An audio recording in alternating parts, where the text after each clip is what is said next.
হঠাৎ করেই আমড়ার আচার খেতে মন চায়, তো হাজব্যান্ডকে বলি যে আমাকে গাছ থেকে আমড়া পেড়ে দাও, যেহেতু আমাদের নিজেদেরই গাছ আছে।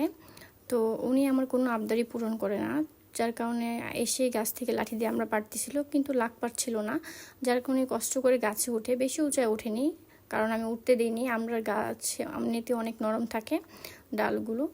তো তারপর উনি আমার জন্য কষ্ট করে আমড়াগুলো পারতেছিল, অনেক উঁচা থেকে পারতেছিল, কারণ আমরা নিচের যেগুলো ছিল ওগুলো খাওয়া হয়ে গিয়েছে। তো অনেক কষ্ট করে আমার জন্য আমড়া পেরেছে। তো আমড়ার আচার খেতে কার কার ভালো লাগে কমেন্ট করে জানাবেন।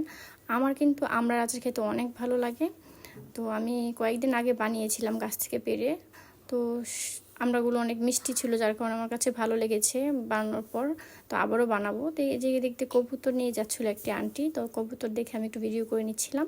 তারপর অনেক কষ্ট করে সে পারতেছিল আর আমার গায়ে এসে পড়তেছিল আমড়াগুলো উঁচা থেকে এসে পায়ের মধ্যে। তো এই যে আমড়াগুলো দেখতে যতটা সুন্দর না, বাট খেতে অনেক মজা ছিল। তো আজকের মতো ভিডিওটি এই পর্যন্ত। আল্লাহ হাফিজ।